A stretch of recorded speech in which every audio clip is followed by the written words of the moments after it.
It is my distinct pleasure and honor to welcome you to the 7th Africa Emerging Markets Forum, proudly hosted by the Central Bank of Nigeria in partnership with the Emerging Markets Forum and the Center for the Study of the Economies of Africa, CC.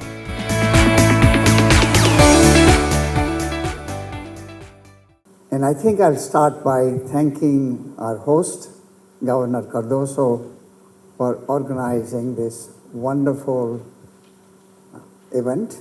Thank you, Governor. Thank you for coming, giving us your valuable time. And I'll be remiss for not thanking your special advisor, Dr. Nikuru. She worked tirelessly in organizing many, many things, the program, but also transforming this conference hall for us in the last 24 hours. So thank you very much.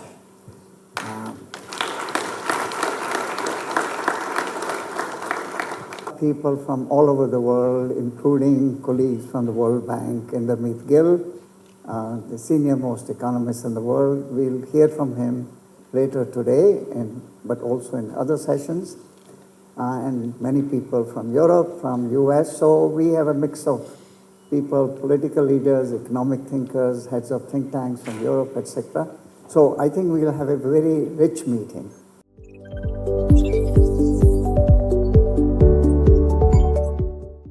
Thank you for making the journey. We are genuinely glad to host you. I would also like to extend our appreciation to the Emerging Markets Forum for their consistent drive to convene these critical conversations, and to the Center for the Study of the Economies of Africa for partnering with us to bring this event to Abuja. The forum comes at a demanding time for emerging economies. Global trade is shifting, technology is reshaping markets, geopolitical realignments are influencing investment decisions, and climate pressures are adding to the challenges faced by governments and businesses. Emerging economies must manage these pressures while maintaining stability and building the foundations for future growth.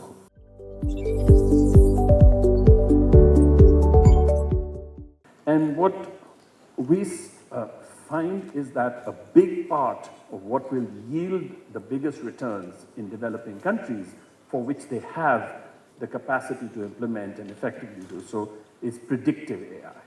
Okay? The second one is that there is a big advantage for AI in the improvement of the delivery of services. I'm talking about essential services like medical care, like education, like legal and judicial care, like agricultural extension and so on. Now, these are bigger priorities in countries that are more agrarian, where you have many people who don't yet have these services and so on. So I'm describing a developing country like Nigeria or like India. So actually the upside of AI technologies is also very, very great. But you have to be careful to see where are the returns highest in this one. And what we find through our work is that the highest are not in frontline generative AI. The highest returns are actually in back-end predictive AI. I pay for ChatGPT and I pay for Gemini too, and I use Siri, and I read quite a lot. And I must say, after listening to you, I have a very different and better perspective. And the main message I take, and I hope 200 people who are in the room have developed a similar perspective, that people in emerging markets have less to fear than those who live in the US or in Europe. And there are positive things, and there are opportunities. That's the main message I take. Absolutely. And the second, time is short. Don't let the train leave the station. There's urgency. And the small suitcase that you mentioned, we have to keep in mind.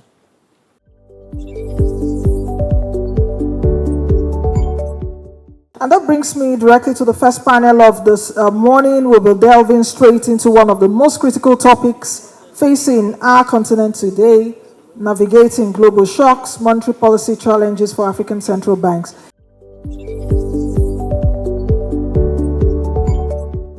What we know concerning shocks at the moment is that shocks seem to have come to stay, because while you are dealing with one, another one occurs. So it's no longer about whether shocks will occur or not. The question now is how to deal with it. Should African central banks place greater emphasis on building resilience rather than simply tightening monetary policy? Nigeria has maintained a very tight monetary policy stance, interest policy stance in the last few years, and of course, the multilateral bodies, World Bank, AEMF, continue to advise us to maintain that very strong stance in order to maintain inflation, to reduce inflation, and to be able to get to the target of single-digit inflation. What's wrong with having a monetary policy framework that incorporates price stability, yes, incorporates financial stability, yes, but also incorporates things like climate change, incorporate the informality of our economy, because it is very, very huge. And that is why probably monetary policy rates are not hitting the targets. And I'm bringing this one because you cannot do monetary surveillance without real-time data. And real-time data architecture comes in handy because you are able to track the emerging economic risks. Where exchange rates cannot absorb losses, absorption must be ensured by other means. That means through pooled reserves, strategic stockpiles, and fiscal space. The function remains the same, but instrument changes. What strikes me is that the labor market characteristics of the two societies are quite different, and perhaps the researchers would like to comment on that. How that the monetary policy and the real production of the economy can be linked. What can be done at that level? Monetary policy framework is not the issue. Exchange rate regime is not the issue. The issue is structural defects. That's what came out clearly from the paper.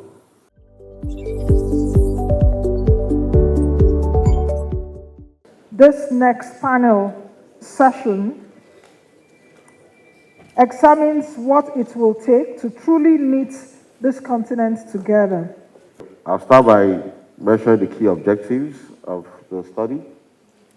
One is that I'll touch on the current state of integration in Africa, and then I'll now focus on the role of financial integration as a connector, and then I'll end with policy recommendations. Today, a business can legally sell goods across African borders, but often cannot pay or receive payment quickly, cheaply, or even predictably. If cross-border is going to work, then our payment system must be able to reach them. There must be enough training. There must be e-commerce readiness. There must be digital financial literacy. There must be trade financial awareness all through them. But let us take note that special attention must be paid to women and youth because we already have a protocol about them. All the countries in Africa, the central banks in Africa are not operating on equal footing. Some countries are more developed in terms of digital penetration. It's very important that we solve that problem. If we don't solve that problem, cost of doing cross-border transactions will be extremely high. My argument is a simple one. In a world undergoing profound geopolitical and geoeconomic change, Africa's central challenge is to build capable and resilient states and development strategies that reflect domestic realities and respond to changing international and regional conditions. This raises an important question. If the ambition for integration exists, what is preventing that ambition from becoming an everyday economic reality? The answer increasingly is that integration is not simply a trade problem, it's an infrastructural problem. We have all established the fact that Africa does not have a demand problem. We also don't have a payments problem, because we know Central Bank is doing a great job with that. We have payment system departments and several other departments weighing in. What we need to face is the reality that we are fragmented across Africa. And we must always remember that Africa is the new frontier.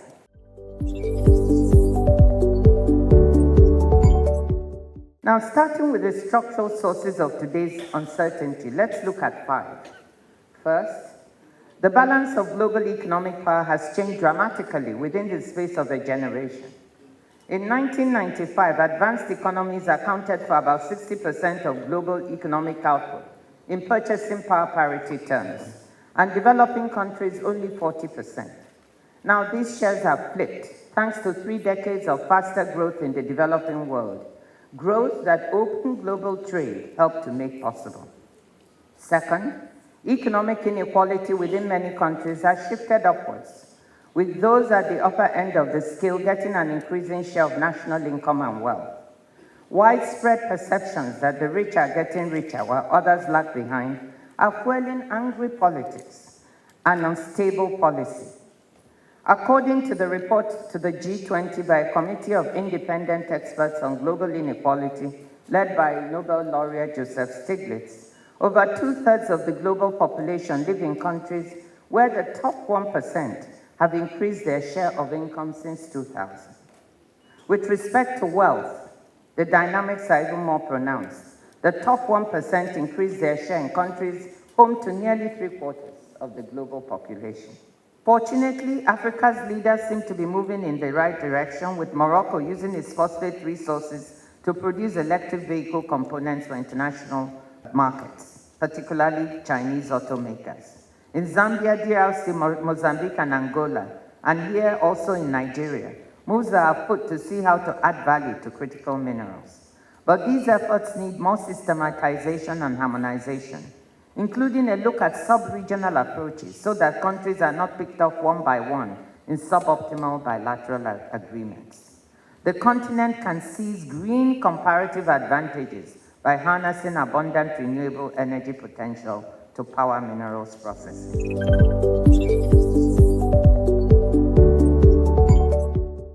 Let me highlight, however, 3 major shifts that I expect will shape Africa's opportunities in this changing global environment. First, trade is fragmenting.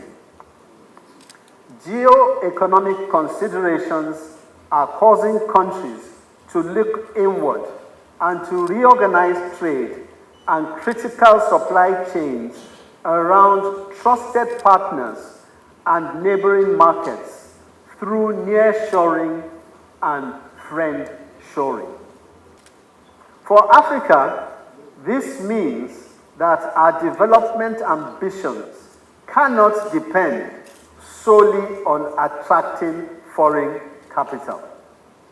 We must mobilize more of our own resources, including pension and insurance funds, domestic savings, and diaspora capital, and channel them towards productive domestic investment.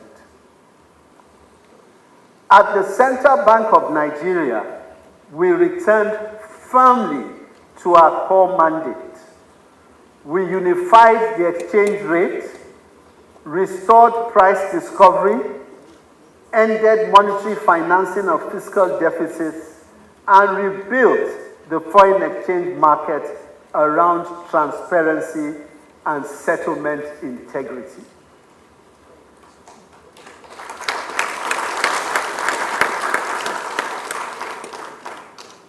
We tightened monetary policy when necessary and communicated our decisions clearly, including when the message was difficult. Today, the results of those sacrifices are evident. Inflation has moderated from high levels despite the energy shock. External buffers have strengthened, and the financial system is safer and better capitalized to support the economy.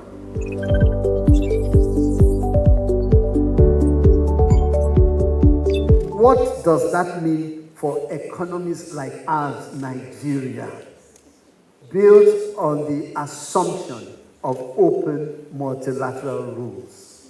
You talked about, in this era of geoeconomics, fragmentation, and trade turbulence, what should countries like Nigeria be doing? That was the question I was going to ask you. I thought I would put that to you so you could tell me what you think that Nigeria and Africa should be doing at this time. But look, seriously, we're in a very difficult era multilaterally. But the way I look at the world is to always look at what are the opportunities within crisis. Because if you don't think that way, you get paralyzed. You become despondent and you think everything is going wrong. And when you really look at what is happening within this crisis, you can see opportunities for a country like Nigeria, for Africa as a whole. Are we going to be attractive, or are we going to do away with those things? So that is so I throw it back to you. Are we going to be attractive and do what it takes? So are we going to do our usual thing and manage it? You know, in Nigeria, we always say, let's manage now. You know, everything is managed. Or are we going to be excellent and attract some of those opportunities?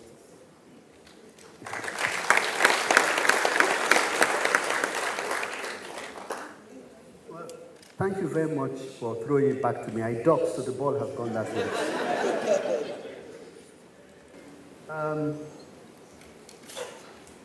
I would say that perhaps the best way to respond to your question is to use the central bank as an example.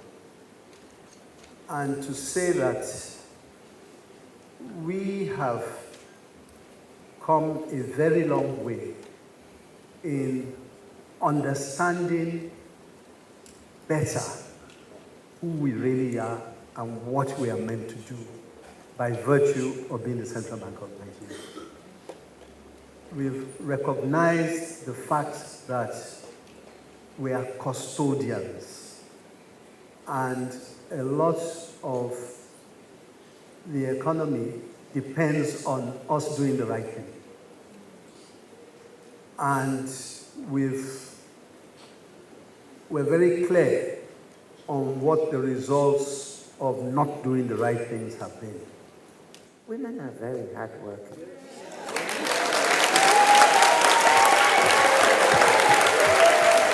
They really are. I'm not saying it because of anything. They are ideal multitaskers. And we have to mobilize them to contribute what they need to the continent and the economy. So leadership is it for me. If we have the right leaders who ask the right questions and try to tackle the real problems, we will make it.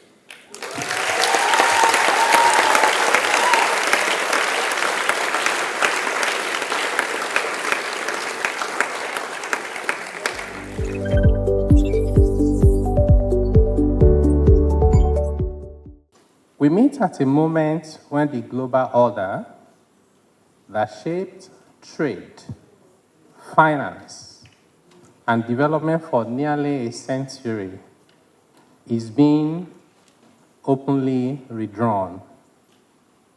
Trade fragmentation, geopolitical conflicts, commodity price volatility,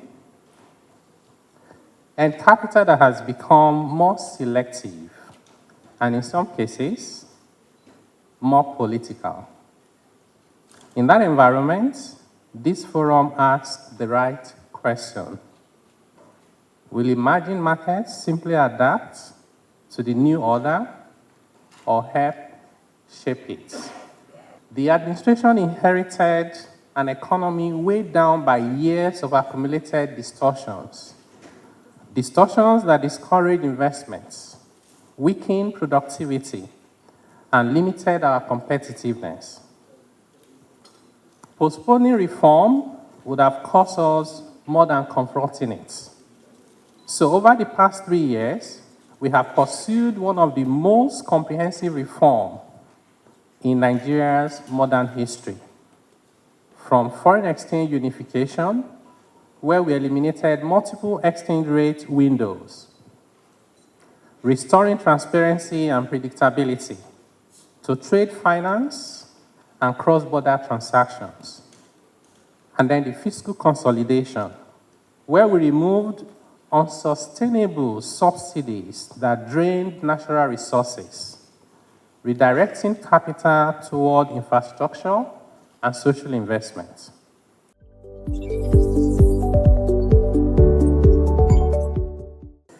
Job creation, investment, technology, and growth.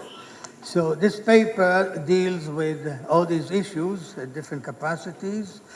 One of the main themes is this. Foreign direct investment has been very instrumental in transforming countries in East Asia. And the question is, what has happened to Africa? Why has it not happened in Africa? So we try to explore and find solutions of what can be done to get success also for Africa. And I will start with the governor, deputy governor of the Central Bank of Nigeria. Ordinarily, you will not want, say, to have a high tax rate. That's the explicit tax rate. Okay? So sometimes you give investors some kind of tax holidays. But in the case of poor macroeconomic framework, the combined effect of inflation, external variability, is that they impose a huge tax on the investor. So even when you don't have an explicit tax, the combined effect of these factors is really a huge tax on the investor. Net FDI has been more problematic, and the concern really has been why people are wishing to invest abroad. I'm not so concerned, but the numbers that the paper's focused on tend to be net FDI rather than gross FDI. But FDI is what everybody recognizes as that instrument that would drive long-term development. The ratio, FDI was about 4% of the inflows for last year, based on the data that I got from my strategy team. This is the same kind of caliber. You will find it elsewhere that is making progress. Why is Africa is not making progress? With the kind of talent that it has, with the kind of history and potential that it has. What are the problems for Africa? It boils down to 4 questions to us. There is huge deficit in productive capacities in Africa. We need to address those ones. I will say in a minute what those productive capacities are. The second trap and the second challenge we have is the policy trap we have. There are too many hands in African policy making. Africa's policy space is heavily crowded, and we do not own our own policies and strategies.